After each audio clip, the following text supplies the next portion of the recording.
but this hunt for attention, at the end of the day, the cash value of this is attention, people's attention. Yeah, as you said, just the average Joe to get to notice me. And I don't think it's, well, yeah, it's too much sometimes.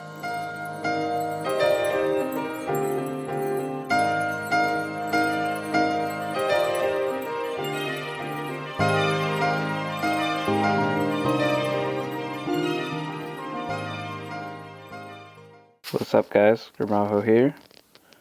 This week's episode is with Rezva, an artist from the Ukraine. Very happy and glad I got to sit down with her and speak with her about her art, the NFT space, being a woman in the space, monsters, and everything in between. Thanks for tuning in and enjoy. Who is Rezva? Obviously, you don't have to dox yourself. Yeah, no problem. I mean, I don't mind doxing myself. In fact, I think I was using for quite some time my own photo on Twitter. So, but I'm Rezva. It's not my name. My name is Katya, but this have been my alias, or how to call it, since I think I was 7. For some reason, kids at school gave me, and then it stick. And it doesn't really mean anything in Ukrainian. Just funny letters that actually worked for me, and so I took it as my artist name too. So yeah, I'm from Ukraine. I'm an artist, and I don't know. I think I have many labels to attach to me, really, because I also work full time, which is not art related, and many things like that. But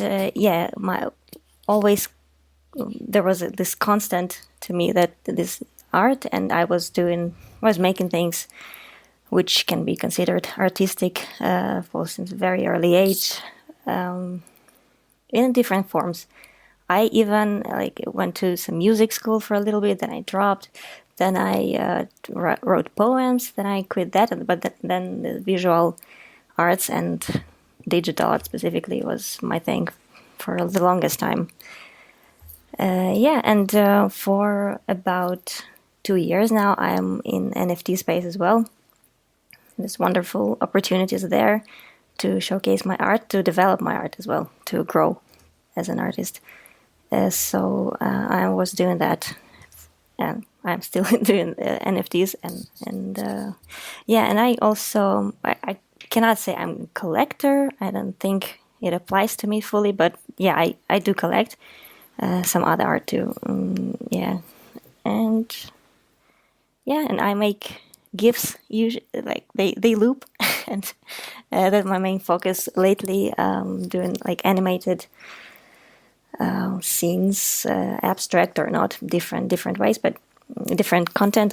But I prefer making animated things lately. So to be short, this is pretty much it. And we can go on from there.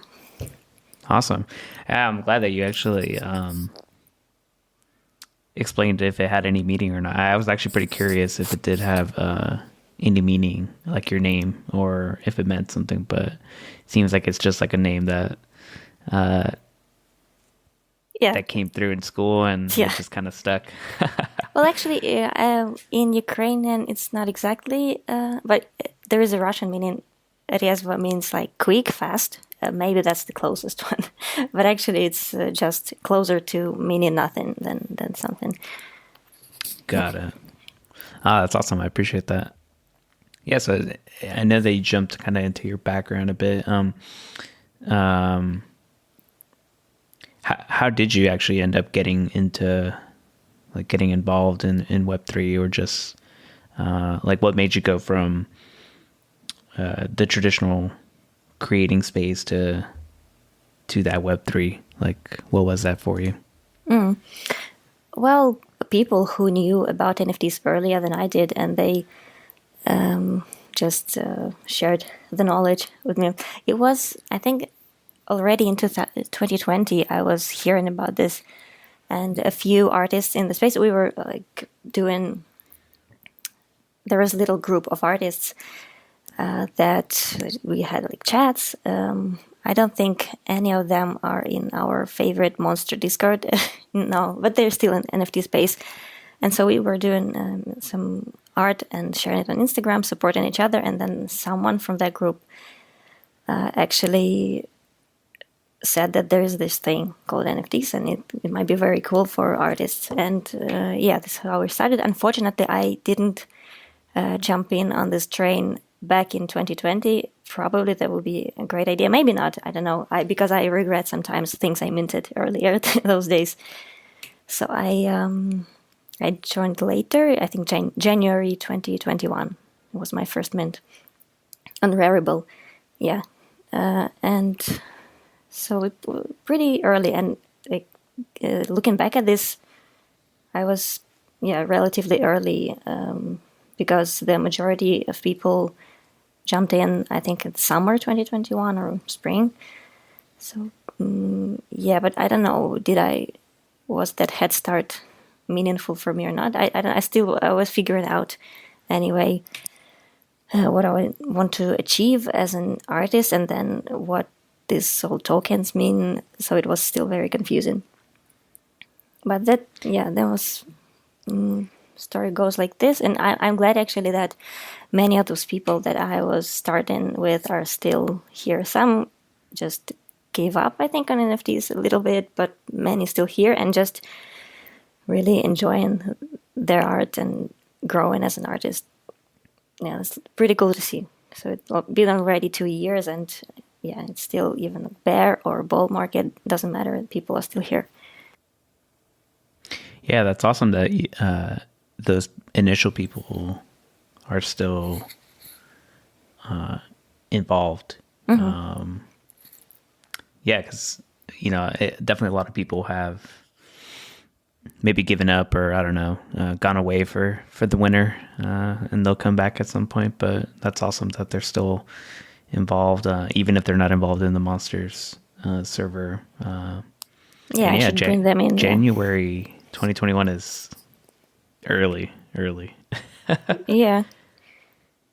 Turns out, but again, it was also very confusing, and the things were changing, and many things were imperfect, like our choice to mint on OpenSea shared contract, or a crazy expensive variable your own contract that back then cost, I don't know, I didn't mint on my own contract because of those prices, like $500 or $800, I remember, for your own contract. And I understood back then that that's the way, your own contract, shared storefront on OpenSea, probably not the best, but yeah, it was so expensive. Nowadays, with Manifold and things, it's much easier for folks to join this space. Agreed. Yeah, I think early on I looked at Rarible as well when I joined in the fall of 21, and even then I think you're right. I think it was like $500 just to be on your own contract, which, like you said, from a technical perspective, it made sense, but from a let me mint to see where this thing goes, 500 is a very big entry fee. Yeah, definitely. Yeah, unless you've had, big success in like the traditional art space, which I don't know if you did before, but 500 is prohibitive for sure. Yeah, for many. I don't know. Some people took the risk, and I saw some folks minting even back then. I think generally it's the right thing to do, to really believe in what you want to do and just risk it. Why not? Of course, it's a huge sum of money for some, but yeah, I was more of cautious back then, and I think it's good, because then eventually things came along, like Manifold or just Tezos, or even greater things become available for us, and ultimately that was for the good, that I didn't rush back then to try everything there was in this space. So did you initially, when you get started in the space, did you get started as a collector or as a creator at first? As a creator, and but the thing is, I was minting everything well, I don't know. I was it was a completely different art style, and I was still figuring out things. I was making collages mainly, and they came from my works that I put out on Instagram always, almost daily for a year or more. So I wouldn't, at least to me, if I look at what I was starting with, it's not exactly consistent. But then I see many other amazing artists who just completely all over the place with their style and technique, and I think maybe that's all right. Yeah, but I was starting as an artist, and then this whole thing opened up to me. Like, yeah, it's amazing to collect as well, and for profit or just to hunt gems. And this ownership, like this understanding that it's a very interesting way of thinking about assets, like digital assets. It was completely new. It captured me, and and I also just started collecting too, pretty early the day, and that year. So yeah, it was both, and then also in parallel to all of that, the main thing was happening that I was meeting people and just meeting other artists or collectors, which always felt like, sure, I would meet people, but then it turned out to be the focus of all this endeavor. This either creating. Well, of course, creating and working on myself and on my art style is also central, but then this community thing was also and still is amazing part to this whole journey. Agreed. Yeah, it's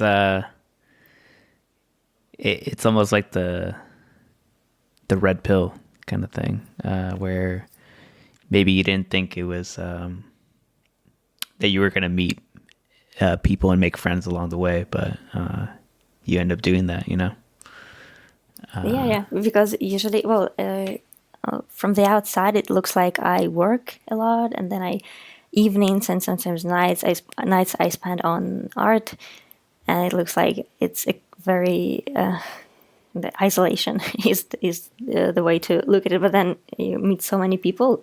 Yeah, that's true, and having fun, and eventually some get to New York to meet each other today, or they're having fun there. For example, monsters and stuff like that. So it's amazing, really. Agreed.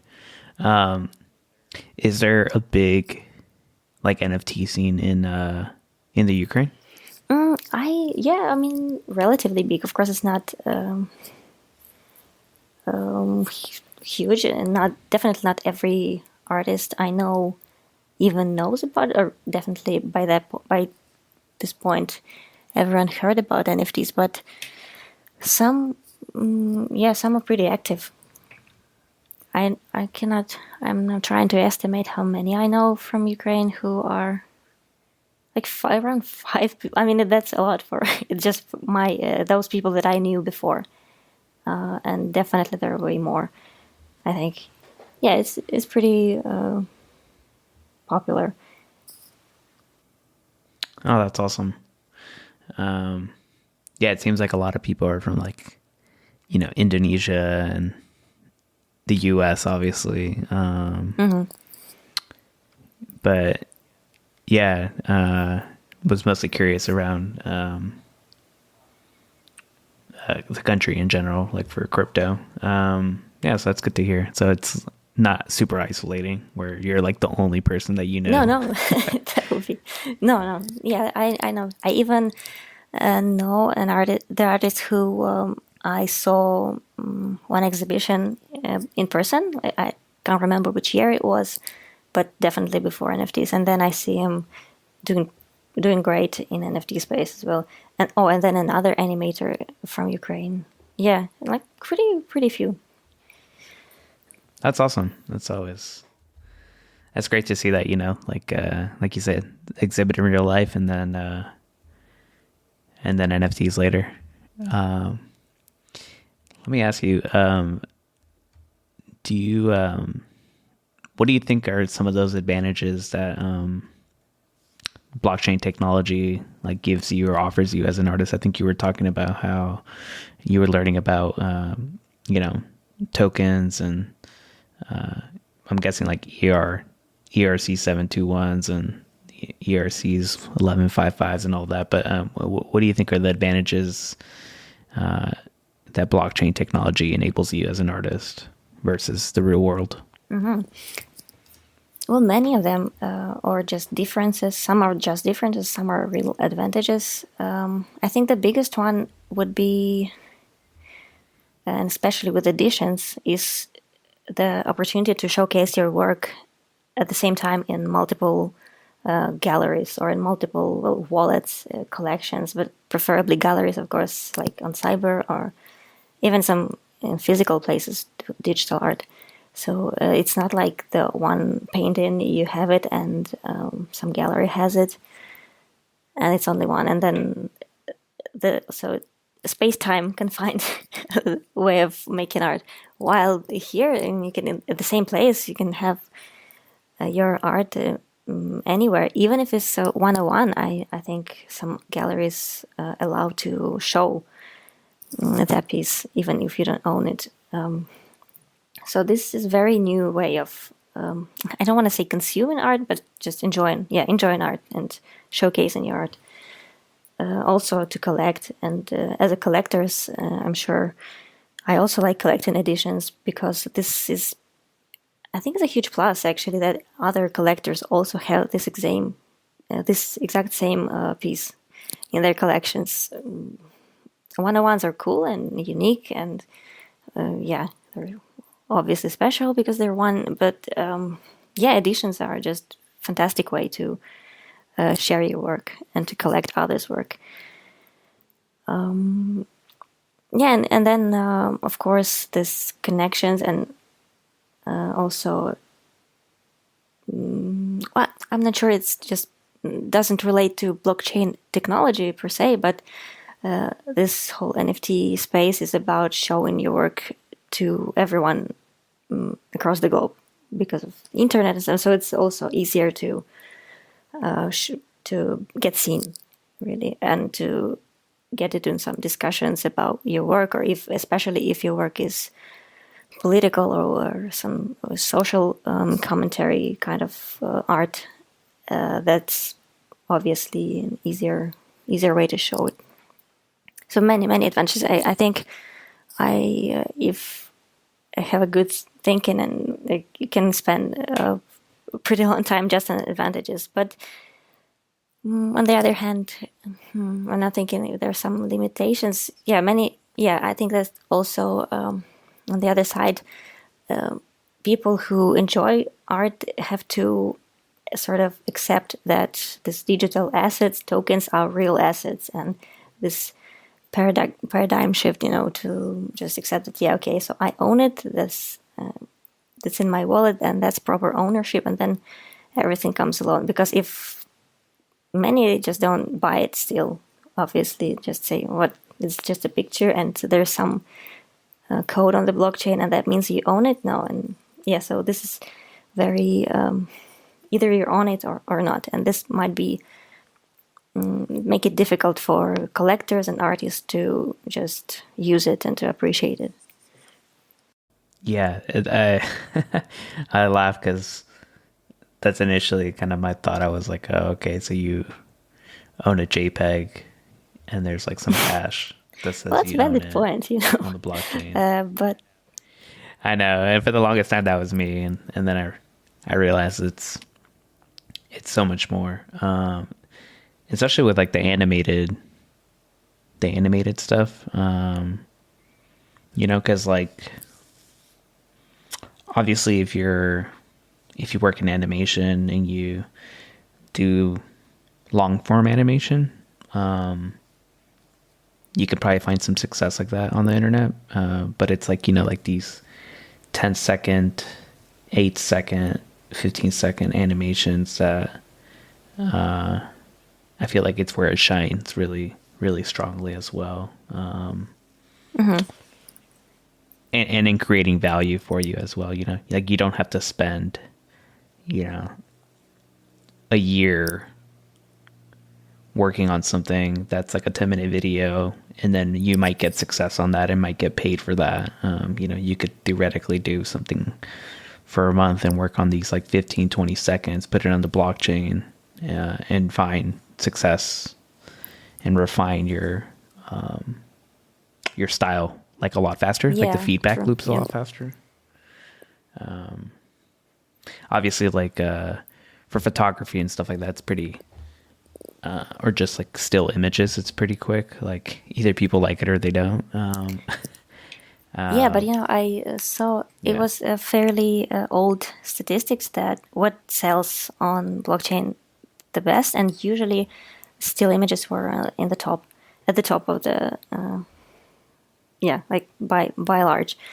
So the majority of I think it was super rare, probably stats that yeah, the animation was quite behind, and I thought, well, yeah, so I don't know what to think of this, but yeah, maybe just easier to see and to just appreciate, and it's all faster with animation. You have to spend even those 10 seconds you have to spend watching it, and yeah, it's interesting. I don't know. Ultimately, those are different genres. Even 10 minutes animation could be pretty successful as an NFT or as an old form of, just spend a year, make this animation and send it to festival, and maybe it will be appreciated. I don't know, success is one side of this, but also the other side is just there's an artist and their tools and just the urge to make it. Either this is a 20 minutes animation or just 3 frames animation. So yeah, it's definitely the space defines a lot of things. And if something works or sells even better, usually, of course, it will alter some choices that artists do. But yeah, I know some artists are just pretty long form animations. Still trying to make it here in NFT space, and that also great to see. Yeah. It's also, I think you're right. Like, what you were saying, like sales is like one side versus just that itch to create. And whether, like people will actually like it or not. I think about like, in early, like in Instagram days, or really even in Instagram as a whole, images that are high saturation, full of orange, like sunsets and stuff, like those do extremely well in Instagram. And it's like, just because they're popular, does that mean, more people will create that kind of content because it's popular? Because the algorithm keeps putting it in front of you. But, some people don't like black and white film images or whatever. So I guess what I was trying to say is like, it's funny because just because something sells and it's popular, doesn't necessarily mean it is the thing that people, it is the thing that people like, but if you don't fit in that, Yeah, you're gonna in that just have it box, tougher. that doesn't mean that your stuff's not valuable or not worthy, Yeah, true. Although definitely you're gonna have it a little bit more difficult to get seen, and or the same example with square art. I also fall into that category because I usually quite often not everything I do square, but yeah, sometimes something is square. So yeah, because many platforms just showcase it as a square, and it makes sense to just originally make the art square. It kind of is strange, but yeah, this is how it works. But also I like to think that those kind of limitations are actually can boost creativity quite usually, because if you just have this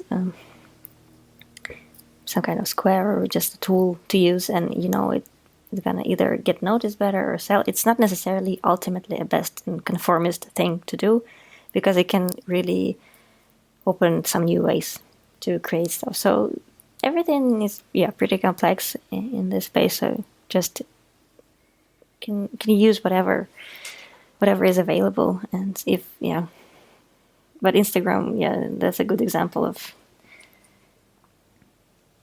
how platform and how algorithm, rather, not the platform, really creates, funny to think about. Yeah, like how it creates trends or whatever. That the square format is kind of hilarious because it's so perfect for like your phone. But if you try posting that image like on a TV, the aspect ratio is off. So it's funny. Just it's like, do you create for that phone usage, or do you create for all the other usages? Like, for example, like the screen I'm looking at right now is not a square. It's a rectangle. And if you look at the token frames I was too, just thinking, just we're just buy like token frame. digital displays and stuff. Yeah, exactly. Like some things are not square and they won't look great. And then other ones are square and they'll look fantastic in that square one. So it's just funny from that end.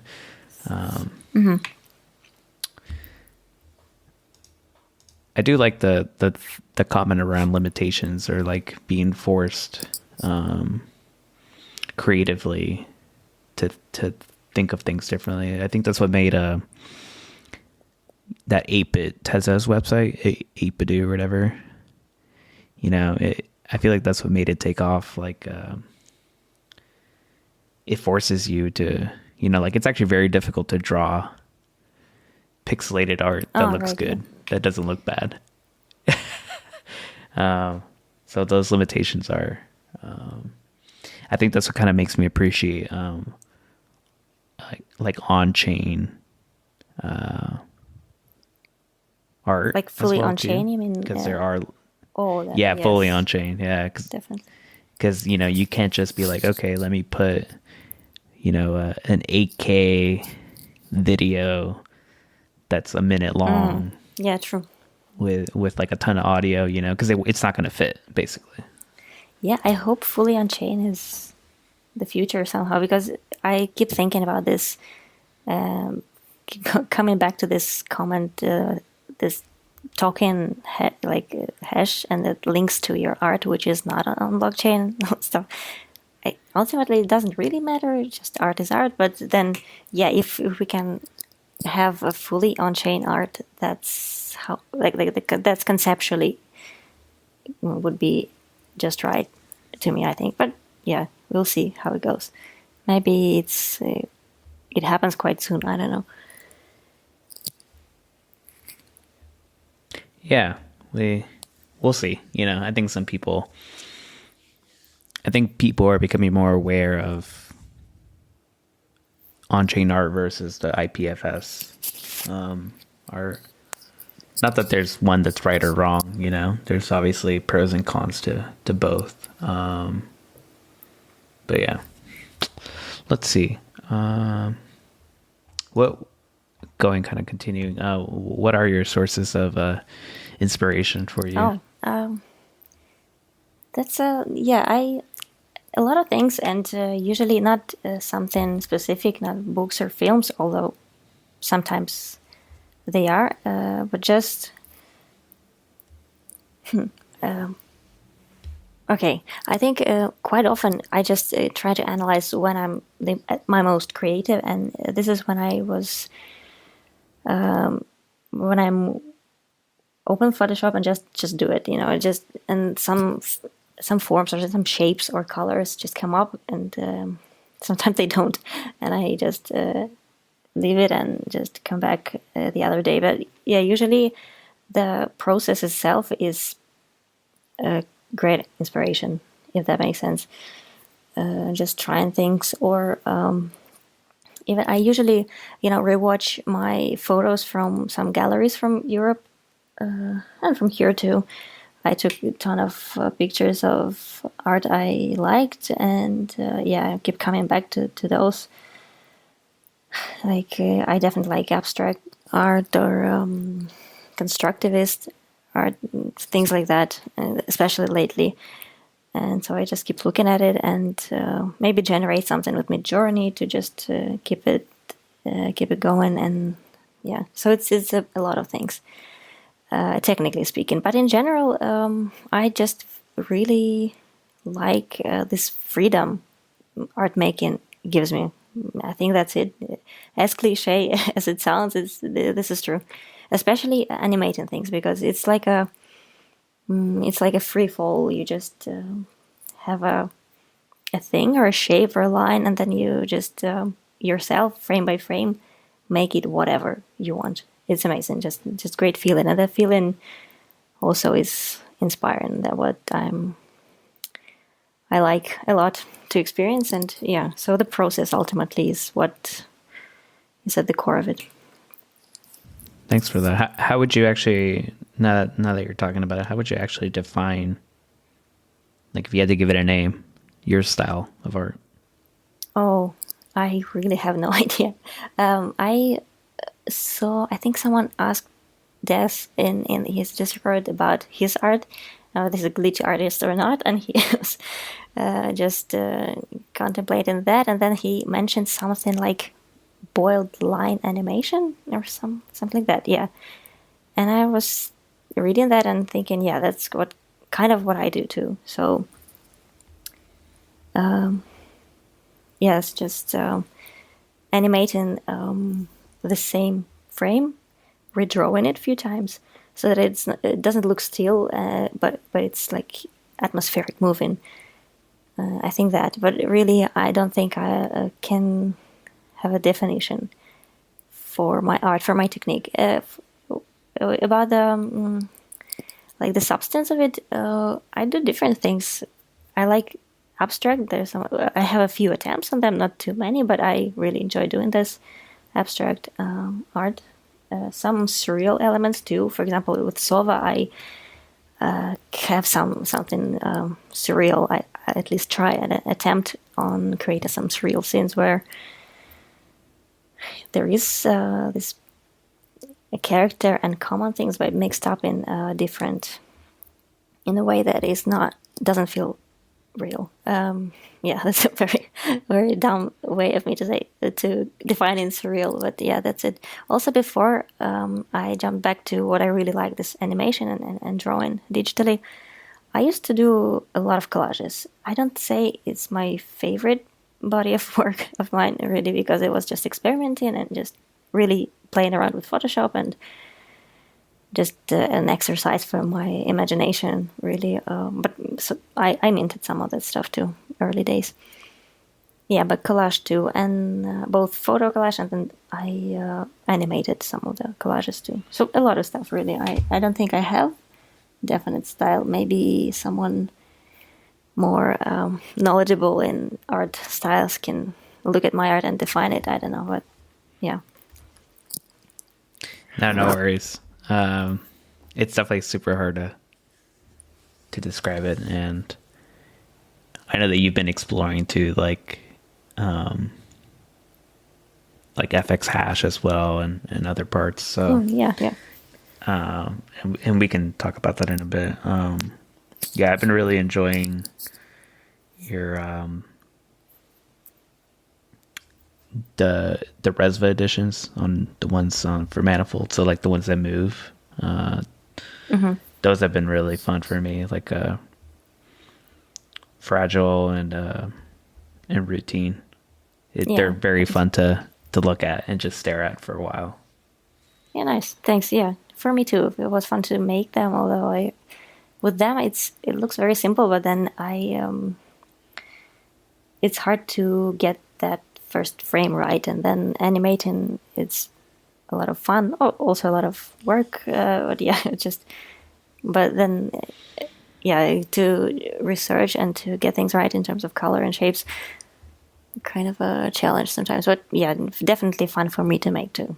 I really hope I will get more time, hopefully this next week and in the coming weeks, to get more of those editions. I really like, and I like Manifold too, and what opportunities it gives to artists for drops and get some not necessarily burn, I'm not sure yet, but just things you can do with claim page is fun. And so it's also, it augments our artistic expression to some extent. And just enables us to reward collectors, which is also very important. What are the tools actually? I think you've mentioned Photoshop. What are the tools that you use to, like, let's say, for example, routine, your edition piece. What tools did you kind of use for that piece to create and build? Photoshop and tablet just to draw and animate. But I think with the routine, I also generated a whole bunch of Mid-Journey things but it's not consistent. I remember I really liked some little pieces, little elements on some outputs, which I might like take as an inspiration for some shapes. But then the next generation is completely not what I don't know, maybe I don't use it exactly right, but so sometimes it's great for concept art, and sometimes it's not, even though it's the exact same prompt. But in terms of technical tools, just Photoshop and some of my favorite brushes and presets and tablet. Awesome. I know exactly what you mean about that Mid-Journey. I think my prop skills are not to India robots levels.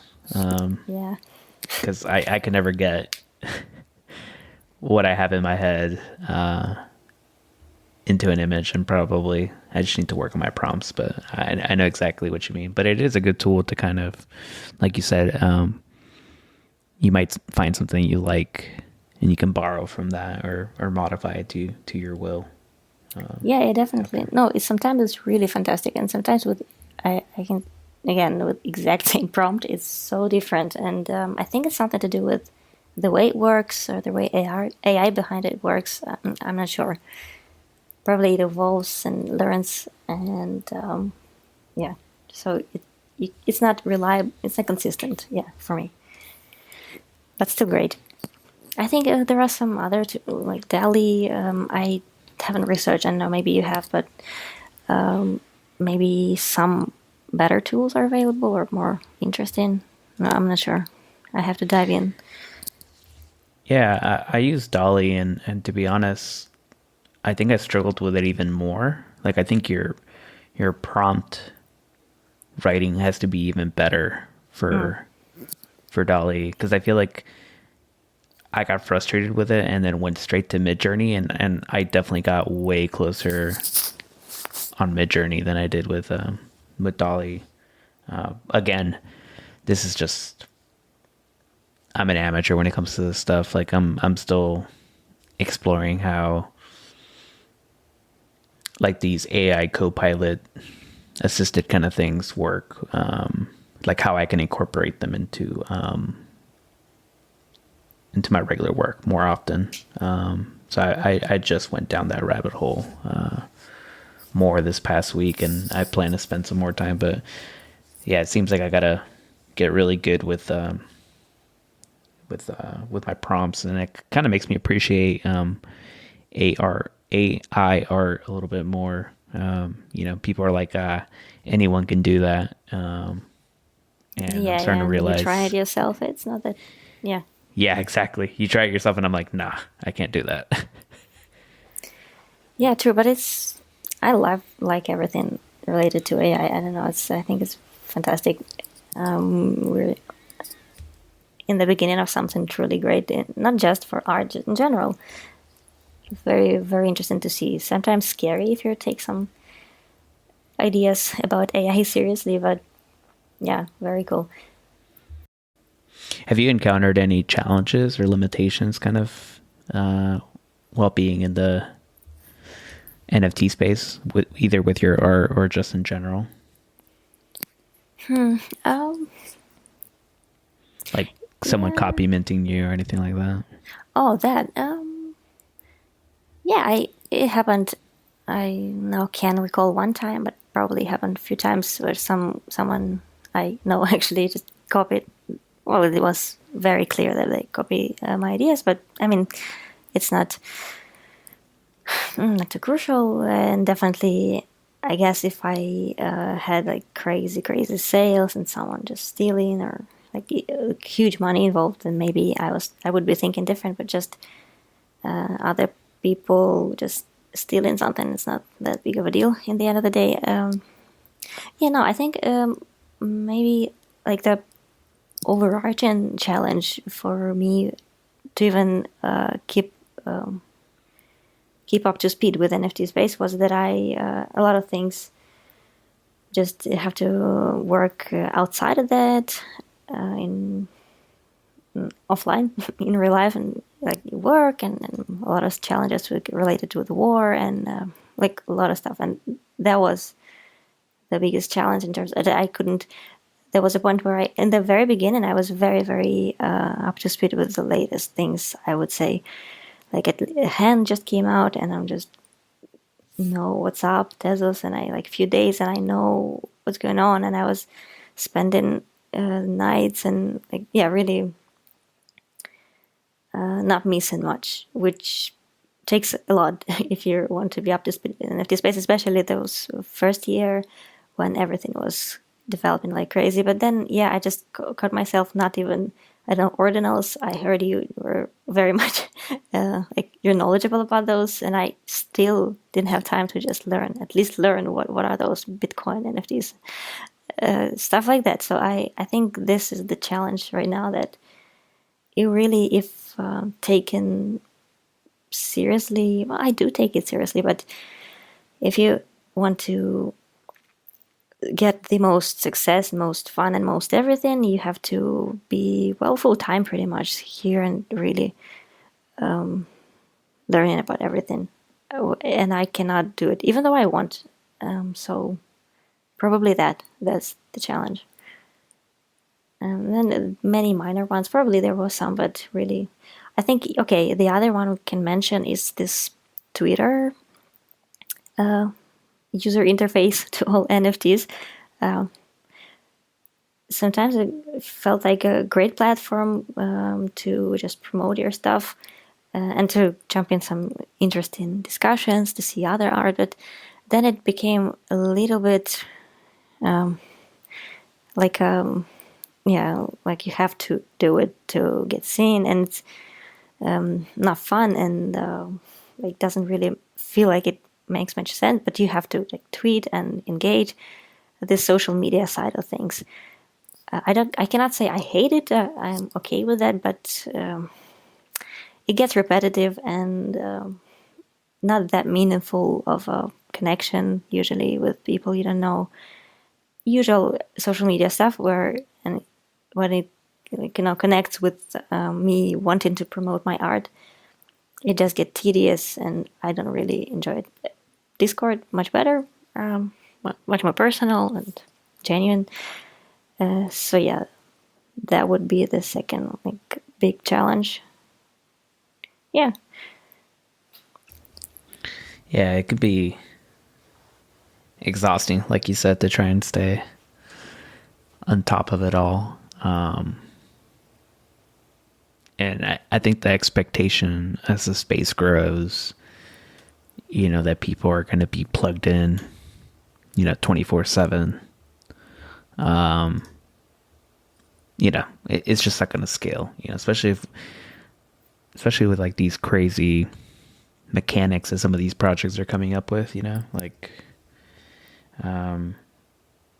it's fine for now because I think we're in a bear market and people get bored, I guess, but expecting the average Joe to be plugged into more than 25 or 30 Discord servers and following a ton of people, it's exhausting for sure. And like you said, as an artist too, like the bad thing about those algorithms too is that if you don't post on Twitter for like a week because you've been heads down working on your art, Yeah. the day that you actually come to promote it, the system penalizes you for not posting for the past week. so your engagement levels are low, and yeah, it becomes like homework, like you said.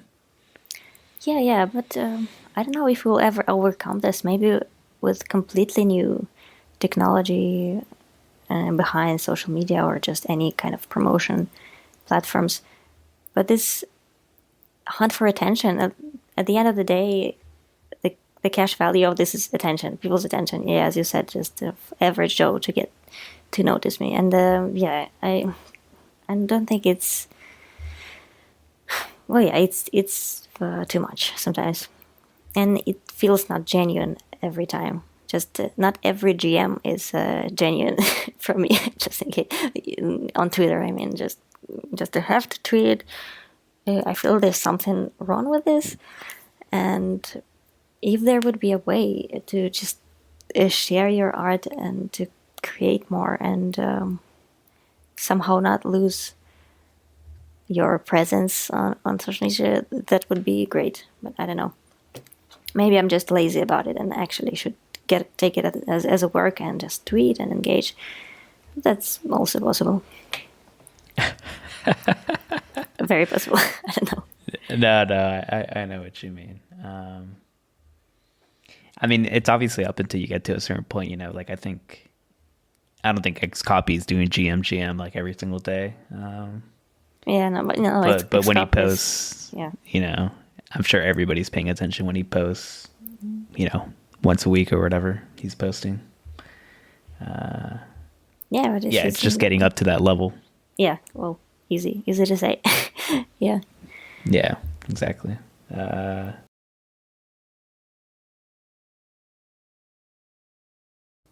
So one thing I think you are actually the first woman that I've interviewed, and that just taking a step back and reflecting on the space, you know, it's not many women that I can see, at least, or that all the metrics tell us that it's just a bunch of burros. Yeah. What's like that? What's that like for you? Like being a woman in the space? Have you encountered any challenges or anything of that nature? Yeah, well, yeah, a bunch of bros around. Yeah. I couldn't say it was in any way like really discriminatory or like really, really bad. Definitely not. But yeah, generally, it just something keeps reminding you that just historically and for many, many different reasons of different natures, some of which are probably something to do with some like structural things. The vast majority are men, and yeah, someone just calling online, especially once I removed my profile picture as my face and just put my art. Yeah, just everyone once in a while, someone called me like man, bro, and stuff like that. It's not a challenge at all; just a symptom of how the space is built, and the majority of people from crypto and digital art and in the internet in general are mainly men. Yeah, but I don't know. Probably, I saw some female artists tweeting again on Twitter that it was if they were men, that would be much easier for them to get seen and stuff like that. Maybe. I'm not sure about that. I cannot think of a specific case where it would really hurt my either visibility or sales. There is outside of NFT, there is this challenge of being a woman because I think, if I at some point decide to have a family or a baby and stuff or even not that, just doing other in real life stuff.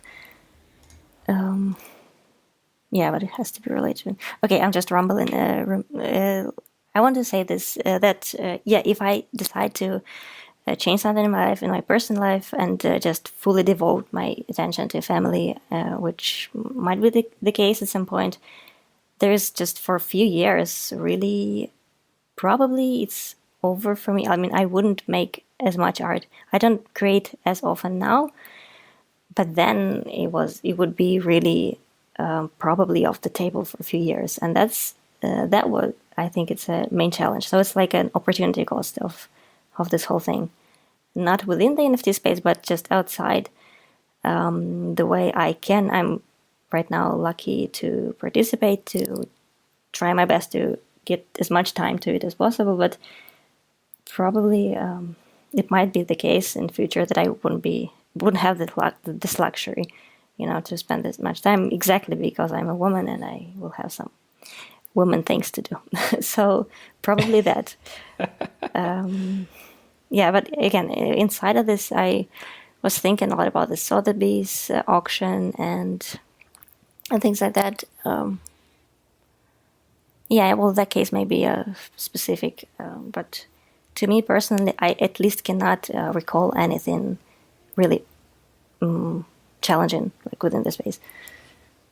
Because of anonymity of this, mainly, I don't know if I keep, I don't like hide my profile or even like again use my picture or. Yeah, but then I think if I kept using it, like maybe I would. I don't know. I'm just fantasizing. Probably no significant challenges so far.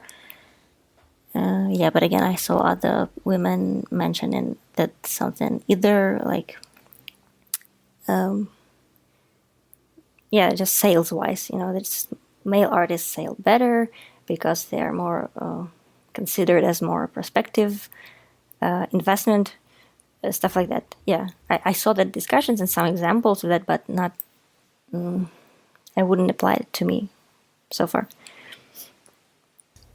I mean, that's great to hear that you personally haven't felt too much of a setback, other than, guys just being dumb and calling you bro. Yeah, no, well, that's out of habit. Again, I really don't think there are any bad intentions behind it. Just a habit which is telling about the space, of course, but there's no personal, like, malicious intent. I'm pretty sure. Yeah, that's true. I mean, I call my own wife bro a couple times. Yes. She does not like that. Yeah, I call Detty bro in Discord server. So. That's hilarious. Yeah.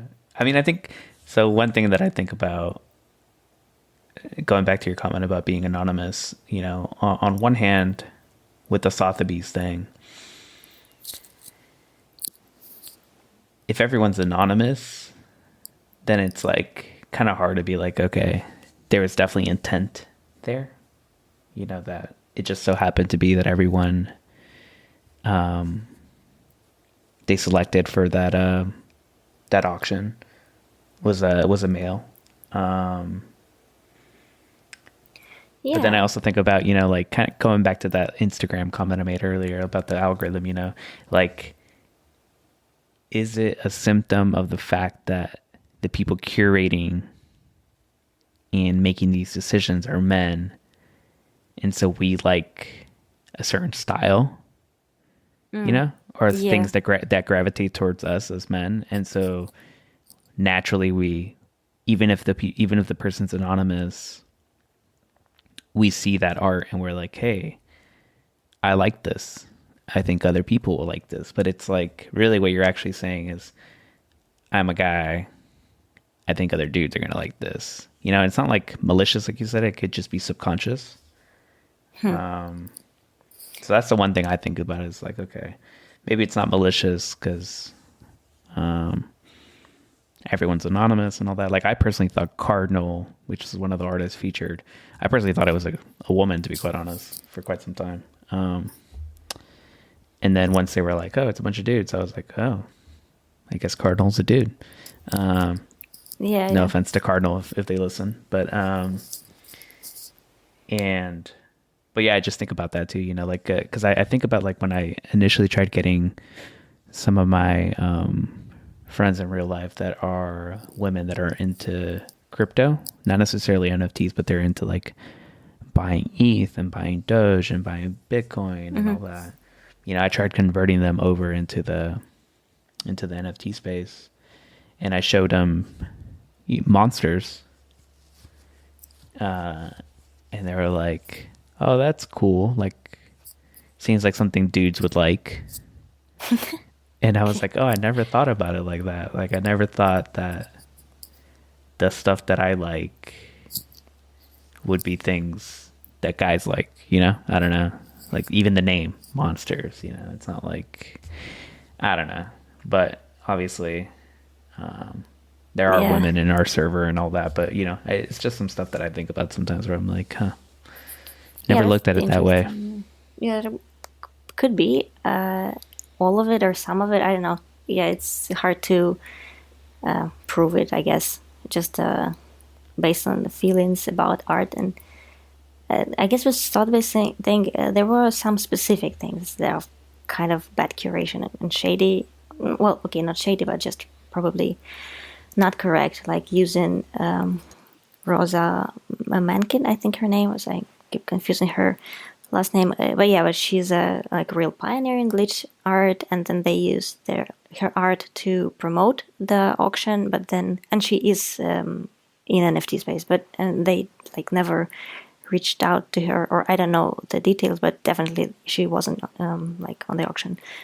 So that like specific attitudes towards specific artists that happen to be women were really not good, not a good look on their part. But yeah, just looking at the artist who made it into that auction, just never crossed my mind that who are they? I mean, except I knew Des and some other artists definitely from there, but not everyone, and I had no idea who they are. So yeah, I guess yeah, that's a like more accurate curation and more sensitive curation, not necessarily to select an number of women and men, but just to really, if you refer to someone that is considered very like crucial to this art style, and she happens to be a woman, just of course you want her to be in the auction. And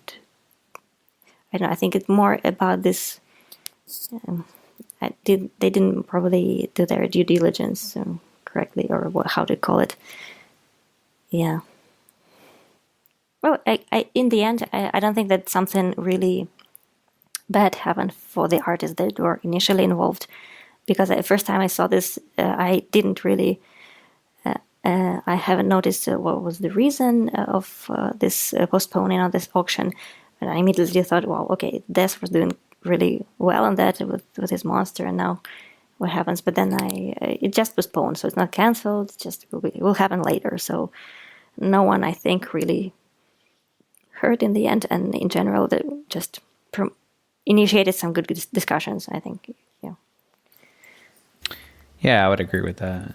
You know, no one got canceled, like you said. Sotheby's isn't canceled, so I think they just have to rethink it. And I think I saw like an interesting post. Someone said like, you know, women played a really big role in glitch art. I think Max Capacity was kind of tweeting some stuff around that. So, you know, if it's very crucial, yeah, especially like what you were saying. Like I didn't know about the banner art being by a woman. You know, like if they're gonna do that, that's messed up.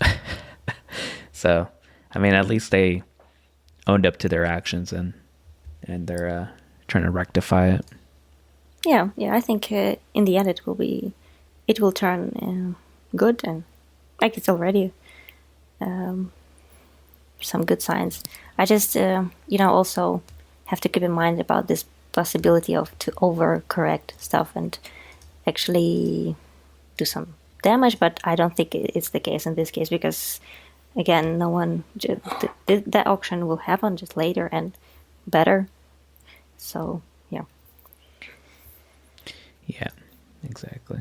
All right, let's continue with some stuff about you.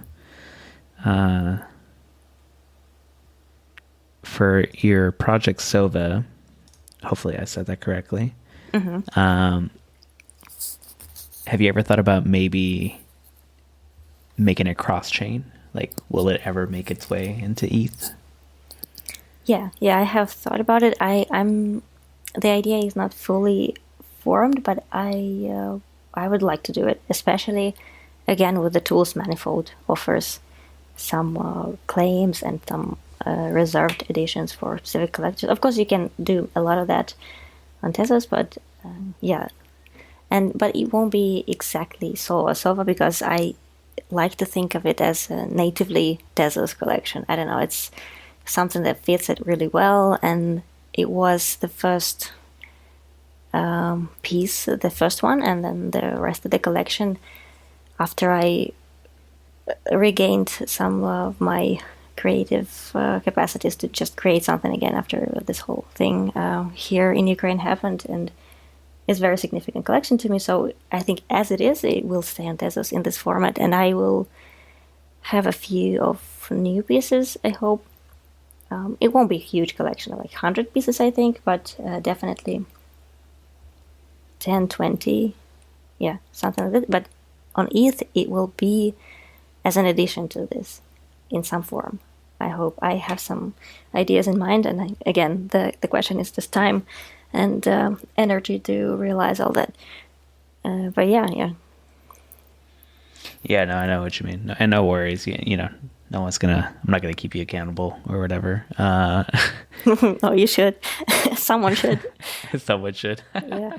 Yeah, I was mostly curious, you know, just because like Des does a lot of cross chain stuff. Yeah, as well, yeah. Well, so I was curious to see if that made its way over to you, you know, because I think for me, like, I never thought about cross chain that much, but even for my own stuff as well, I'm like, oh, you know, he's so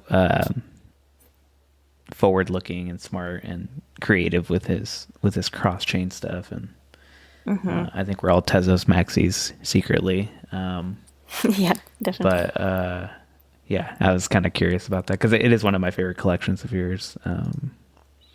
So mostly curious. What does actually Sova stand for, or does it stand for anything? Yeah, it's in Ukrainian and Russian. I think it's an owl, like that bird. And okay. there is no particular link from the owl and the art. At least it's not just straightforward, but in general, I just was thinking of that is initially I planned the Sova collection to be like have this, yes, surreal and character based, but also this night and mysterious feel all through it. And I keep it in some of the pieces. Some are more light and not that at all. But yeah, just an owl and the symbol of night and wisdom and stuff like that. I just felt this little connection between what I wanted to create and just call it. And it's a short, nice word and confusing and not exactly. It's not understood at all, but by English speakers. So just adding another layer of confusion to the pieces, just like a marketing thing, you know. Maybe I don't know. Yeah, but this is the name of this collection. Yeah, no, that's fine. I mean, not everything needs to be catered around the English-speaking world. You know, like Russian and Russian-based languages.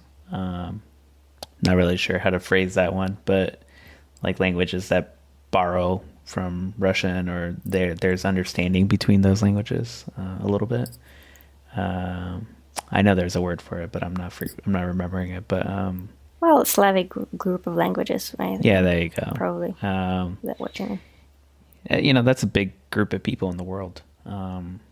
So you know, cater to your people. You know, I think I name some of my stuff in Spanish sometimes. Because why not? Yeah, you know, I never was my intention to cater something.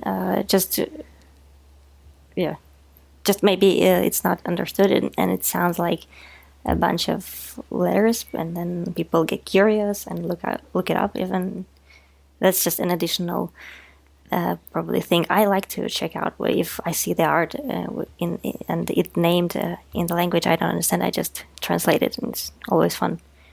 Yeah, agreed. The other thing too, so I think I've seen you mention before that you've been using AI. I know you mentioned Midjourney, but I think somewhere one day recently I saw that you mentioned using ChatGPT. You were playing around with like what is it, PJ5? Yeah. Are we going to see another FX hash or drop or anything like that? Because I know you've done 2, I think, if I'm not mistaken. Yeah. Well, I really enjoyed doing this, like toying around with ChatGPT and B5 libraries, because I tried it before and I know very little code, really no code at all, to be fair, just very, very basic stuff. And I tried to code something and it was basic rectangles and circles and lines and okay, not exactly very artistic. But then I tried to communicate to ChatGPT about what I want with that code, and just like it was about really half an hour to 40 minutes chat with GPT, and then I put that code into V5, and it worked really in really, really fun ways and pretty close to what I intended. So just crazy to see. I don't know if something I will just mint on FX hash, and if I will clearly state that this is not the code from my head. It just experimented with AI. It would be fair to mention, and yeah, because it's not like Zancan or just really amazing complex code and truly man's labor behind it. It's just AI, but yeah, it's amazing. It's really fun. For now, it's at the stage where I just enjoy it, and when I have time, I just play around with it and see what comes out. But maybe later we'll have something to mint, to share, maybe to link it to my other collections, or have it as a drop for collectors of my other collections, stuff like that. We'll see. Definitely no specific plans so far, because I just researching this stuff. But yeah, but my first 2 drops on FXH was also, the very first one was partly generated by data, by the plots. I used pretty like scatter plot, but with very many dots on it, and then just some layers. But ultimately, it's a layered composition. I also like mentioned that in the description of those pieces, so it's not code again. But with ChatGPT, it might change, and yeah, just fun to see how where it goes. I don't know yet. Yeah, no worries. ChatGPT is crazy. I mean, it's crazy how, yeah, within less than an hour, even with minimal understanding of coding, you can get to what you want visually in your head. Yeah, it's and it's a little bit like using.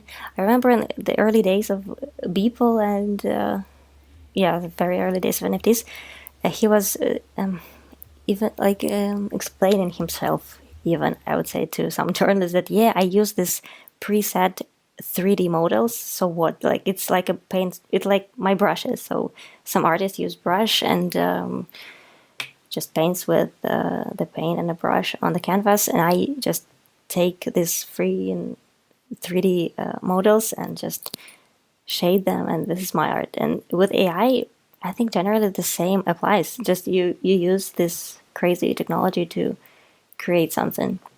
So yeah, it's fantastic. I wish I had much more time for this just to research. Yeah, there's not enough hours in the day for sure. Yeah, and you still have a regular, like a in real life job and everything, right? Yeah. Yeah, gets in the way of the fun. Yeah, but my work related to information and data, and to be honest, I like that too. And there's 2 sides to. I enjoy something like really strict and logical and rational, but also art. So it's not like that I struggle through this. Just time-wise, I am, because I need to like get proper rest and to get things done. Yeah, but you know.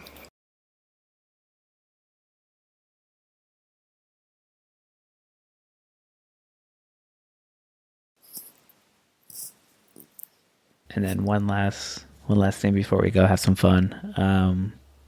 Do you have any like collabs that you're kind of talking through that you can maybe share or talk about, or any potential collabs out there?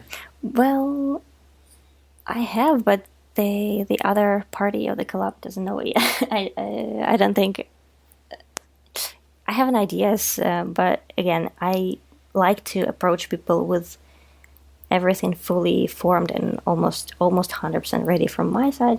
So yeah, nothing particular in the works really, but I would love to do some collabs in the future. Somehow I was not doing many collabs throughout my NFT journey. I don't know why. I definitely all for it. It's fun, but yeah, I should do some for sure. Yeah, they're fun. I really liked your some of the other ones that you've done. Was it with Flux Capacity Oh, right. or Yes, Flux yes. City? Yeah, with Flux. Yeah, that was good. Yeah, yeah, that one Yeah, was that fun. was I like that one. yeah, like community job. Yeah, I definitely should do it. And now that you mention it, it's just interacting with other artists to make something. I was doing some collabs before NFTs when I was mainly sharing my art on Instagram, and that's it. Yeah, definitely should do some. Yeah, it would be fun. All right. Let's see. I think we're gonna jump in a little bit into some of this monster world. So I know that you're deep in the monster server, and the LOM series or the Life of Mon series is, I think, Yeah, probably special to definitely. you. I'm gonna assume. Do you have a Oh, favorite Life of that's Mon? now. Now this is the hard question because they're all really great.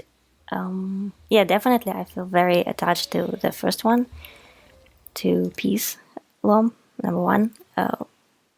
Obviously, it's like when I first saw it and like this whole thing happened with Des supporting me so much with this piece. I just regret that I had no emotions left in me back then to just really, feel that joy of yeah, the whole monster community supported me because it was like crazy hard first days, and yeah, but definitely this first LOM. Every time I look at it, it just brings a smile, and yeah, I feel great looking at it. I probably have to at some point buy some token frame to to just showcase it at all times, maybe. Yeah, but then I know actually the lemonade one is great too. It's fun. I usually I enjoy it like just to look at it and just the little details.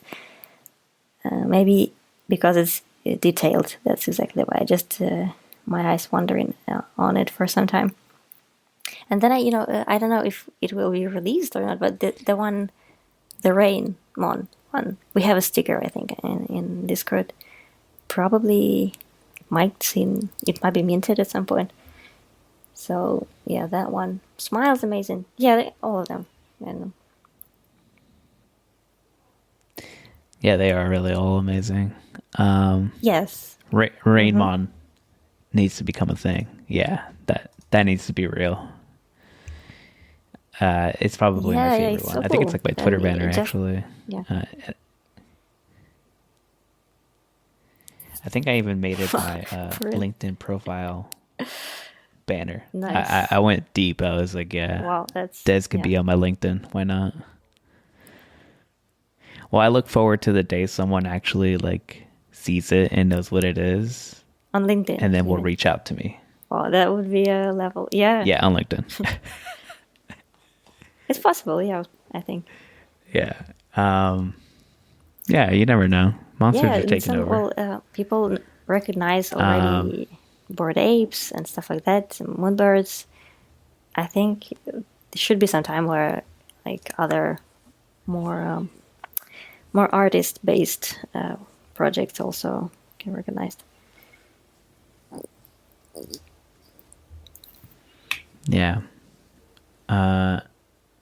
Yeah, the story behind LOM 1, or kind of how it all started, is nuts. I'm glad that that he did that. I don't know. I just he shouldn't have done it, but it's just still no words really. Just gratitude, and it really helped me like big time because we'll see. The thing is still going on, but yeah, and it's amazing that this like really cool art and this character also is on it in the center of it all. This little Mon, such a cool character. Really, I think we should.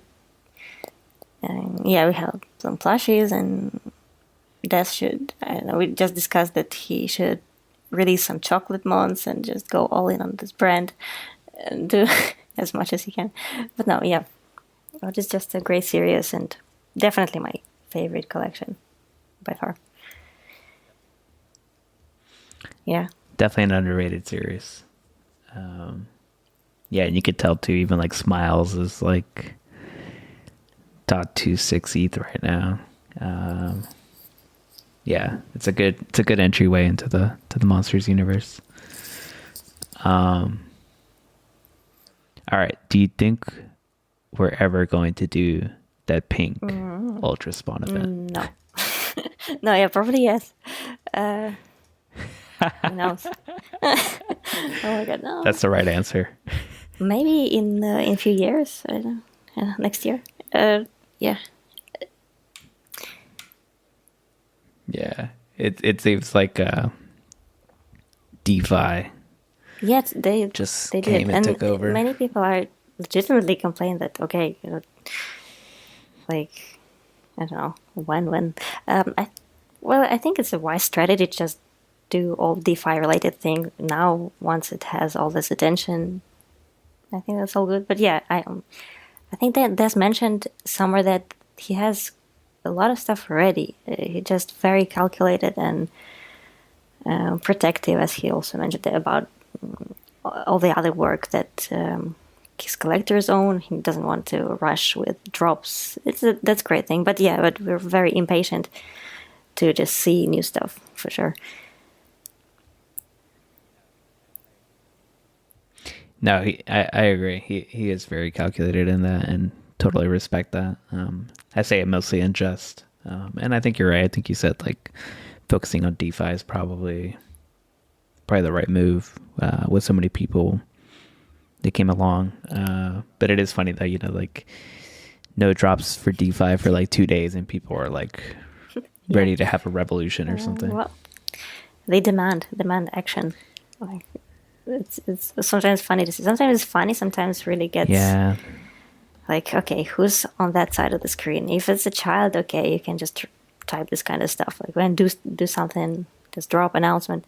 But if it's an adult person just demanding an artist on the internet to do stuff to pump his bags, it's just so. I don't know. But yeah, well, people are different.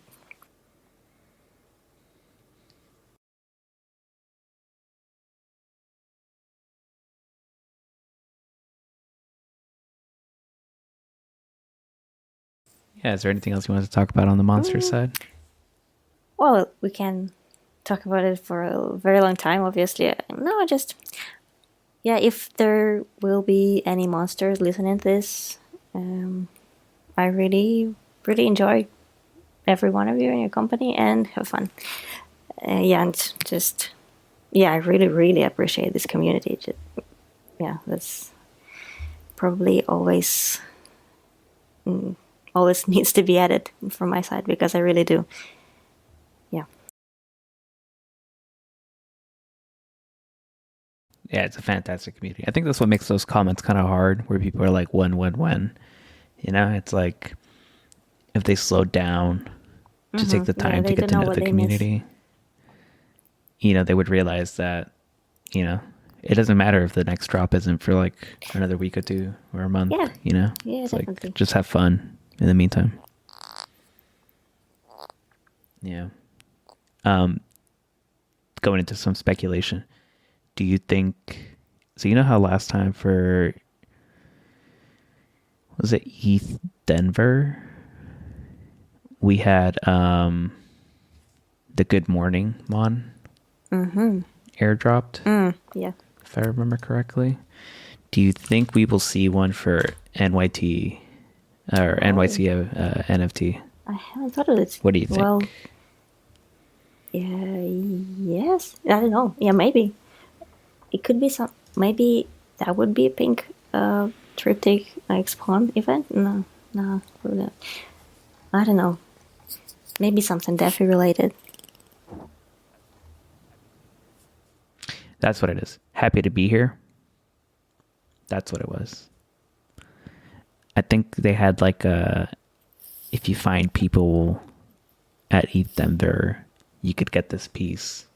Yeah. It was If I rareable. recall correctly. Or it came off, or like Right, fell from the yes, yeah. sky or something like that. It was rareable. I think I was minting. It was my very first piece on ETH by Des, actually. And yeah, I was minting it here, but probably, yeah, it was collab with rareable, and there was some physical minting going on too. Yeah, I don't know. Could be. Well, this, I think we have Christie's auction of the monster, right? And so maybe again some airdrops to bidders. Maybe that's my speculation. And we can pressure this into doing something as well. Yeah. Right? I mean, that wouldn't be a bad bet. I know people have asked too. They've been asking. They're like, "Hey, is that happening?" And he hasn't said anything that I've seen, but you never know. I hope he enjoys it at least to some degree, because I don't know. Probably there's a lot of pressure on him too, and I wish him to be able to ignore it to the healthy degree and just to enjoy also creating and doing whatever he wants.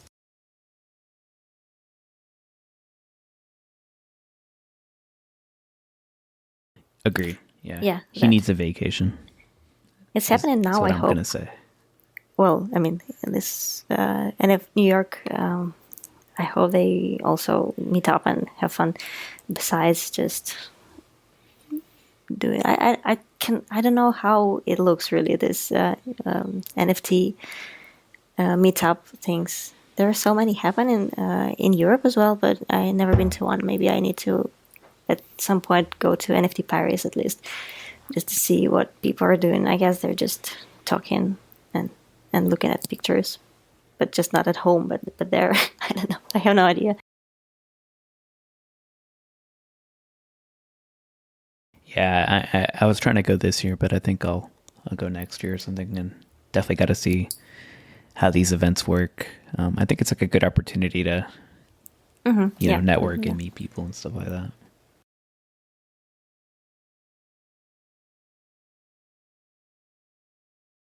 So one of the recurring segments that I ask people is so pinchos means it's like a tapa. Have you ever had tapas, like Spanish tapas? So with that said, what is your favorite snack? This one is for some reason hard because I don't like really have very specific. I like fruit in every shape or form. Like I like fruits. Maybe it's not very original, but I usually, eat some fruits and berries and stuff like that. I mean, sometimes too unhealthy amounts. I like that. Yeah. Wow. Way to shame us all on not being healthy. Yeah, I like unhealthy stuff too a lot, like chips and stuff like that, but it's not that I snack that too often. Just fruits are my thing. Yeah, what's your favorite fruit then? I'm not sure. I like blueberries. Well, it's not fruit; it's a berry. Yeah, but I like blueberries a lot. When it's season, it's not that much of it right now. Yeah, some stuff like all things citrusy. Yeah, different stuff. I'm not vegetarian or like I eat meat as well, but yeah, just sometimes yeah, fruits. Let's just put it like this, fruits. Yeah, I just generally don't really enjoy or like I don't talk about myself much and my art, but actually I think I had to do it more. It just also helps to reflect on my own and art and my place in NFT space and things. So it was fun. No, thank you. I appreciate your time. Seriously, it was great.